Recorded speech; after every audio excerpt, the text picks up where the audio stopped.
स्वागत आहे आपल्या YouTube चॅनलवर। आजचा व्हिडिओ थोडासा वेगळा असणार आहे। तो म्हणजे आपण बोलणार आहोत फॅट लॉसवर।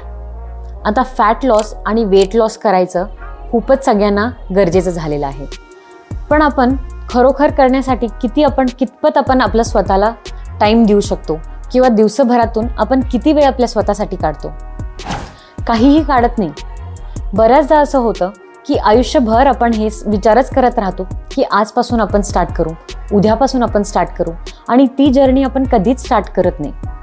आणि नंतर ज्यावेळी आपण लोकांमध्ये जातो आपल्याला असं वाटतं की नाही, माझं वेट थोडंसं कमी जर झालं तर मी चांगले कपडे घालणार, थोडंसं जर माझं वेट कमी झालं तर मी चांगली दिसेल, आणि आपोआप ते लो कॉन्फिडन्स आपलं कधी होतं ना आपल्याला कळतच नाही। आणि अशाच पद्धतीनं माझं सुद्धा झालं होतं। मी 80 किलो झाले होते आणि 80 किलो ते मी 20 किलो कमी केले, आणि ते सुद्धा फक्त छोटे मोठे टिप्स फॉलो करून आणि स्वतःकडे थोडं दिवसातून 1 तास देऊन। आता हे सगळं करताना तुम्हाला नेहमी लक्षात ठेवायचं आहे की स्वतःची प्रायोरिटी थोडीफार तुम्हाला स्वतः पुढे ठेवायची आहे।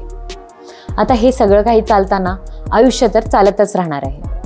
ऑफिस तुम्ही जाता किंवा घरात असलेला किंवा हाऊसवाईफ असाल किंवा काहीही दुसरे कामं करत असाल, त्यासोबत तुम्हाला व्यवस्थित डाएट फॉलो करायचं आहे। आता हे डाएट खूपच अवघड असे डाएट नाही आहे, पण जे आपण खातो त्यामध्येच आपल्याला थोडेफार चेंजेस आणायचे आहेत। आता हे ज्यावेळी तुम्ही चेंजेस आणता लाईफमध्ये, तर ते तुमच्याच नाही तर तुमच्या मुलांच्या, तुमच्या हस्बंडच्या, सगळ्याच्या लाईफमध्ये थोडंफार चेंजेस होतच, आणि हे इम्पॅक्ट तुमच्या आयुष्यात कधी होईल हे तुम्हाला सुद्धा लक्षात येणार नाही।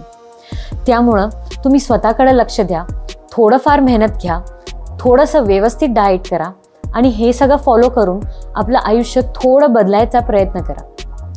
अशाच वेळी खूपदा मी माझ्या आईसोबत बोलत होते, आणि आईसोबत बोलताना मला नेहमी लक्षात येतं की आई आपली इतकी प्रायोरिटी आपल्या मुलांना देते, हस्बंडला देते, आणि सगळं काही सांभाळते, पण स्वतःच्याकडे लक्ष अजिबातच देत नाही। त्यामुळं बऱ्याचदा असं होतं की सगळ्यांचं बघता बघता स्वतःसाठी वेळ मिळत नाही। वजन कधी वाढतो, लो कॉन्फिडन्स कधी येतं, हे सगळं काही तिला कळतच नाही।